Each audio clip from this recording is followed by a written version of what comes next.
Hello students, আমার চ্যানেলে তোমাদেরকে স্বাগত। শুরু করছি মাধ্যমিক 2026 বাংলার জন্য একটি ক্লাস। তো তোমরা দেখতে পাচ্ছ তোমাদের কোনি থেকে আমি 8খানা প্রশ্ন দেব, যে 8টা প্রশ্ন তোমাদের টেস্ট পেপারে বারংবার রিপিট হয়েছে। এই 8টা প্রশ্ন কোনি থেকে, ঠিক আছে?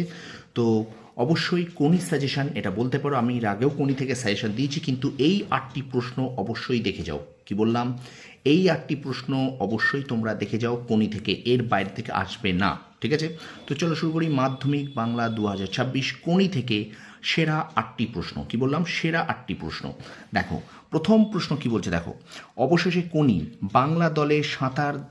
বাংলা সাঁতার দলে জায়গা পেল। অবশেষে কোনি বাংলা সাঁতার দলে জায়গা পেল। কোনি কেমনভাবে বাংলা সাঁতার দলে জায়গা পেল, ঠিক আছে? ভীষণ ভীষণ ইম্পর্টেন্ট, এইটা কিন্তু প্রচুর জায়গায় আমি কিন্তু দেখেছি, ঠিক আছে? 2 নম্বর প্রশ্ন দেখো। দারিদ্র বঞ্চনার বিরুদ্ধে কোনির যে লড়াই পাঠ্যক্রমে আছে তা আলোচনা করো। ভীষণ ভীষণ ইম্পর্টেন্ট, দারিদ্র বঞ্চনার বিরুদ্ধে কোনির যে লড়াই পাঠ্যক্রমে আছে তা আলোচনা করো। এবার 3 নম্বর প্রশ্ন দেখো। এটা বুকের মধ্যে পুষে রাখুক।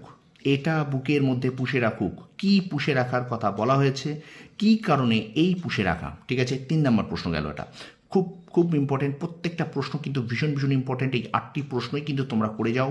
আশা করি এখান থেকে তোমরা 2টো কমন পাবে, ঠিক আছে? তো একটা প্রশ্ন যেন তোমরা বাদ দিও না। এবার 4 নম্বর প্রশ্ন দেখো। 4 বছরের প্রজাপতি ডানা মেলেছে। প্রজাপতি কি, কার তত্ত্বাবধানে প্রজাপতি ডানা মেলে দিয়েছে? তাহলে এটা প্রশ্ন, এই 4 নম্বর প্রশ্ন ভীষণ ইম্পর্টেন্ট। তাহলে 4 বছরে প্রজাপতি ডানা মেলেছে, প্রজাপতি কি, কার তত্ত্বাবধানে প্রজাপতি ডানা মেলে দিয়েছে? ওকে। 5 নম্বর প্রশ্ন দেখো।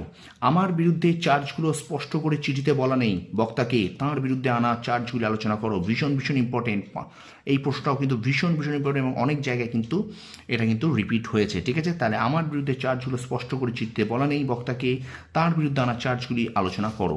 চলো এবার আমরা চলে যাই 6 নম্বর প্রশ্নে।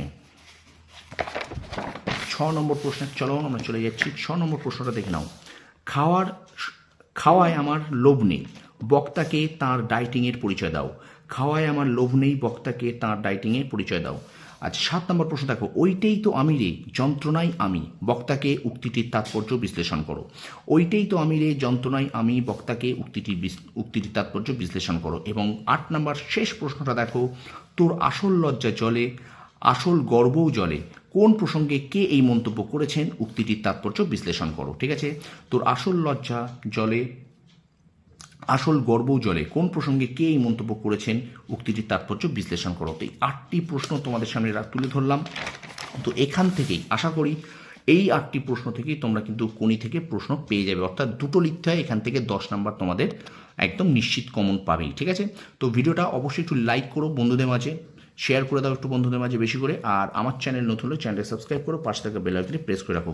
এই ভিডিওটা একটু অবশ্যই বেশি বেশি করে শেয়ার করো বন্ধুদের মাঝে, ঠিক আছে? তোমরা সফল হও, তোমাদের সাফল্য কামনা করি। ধন্যবাদ।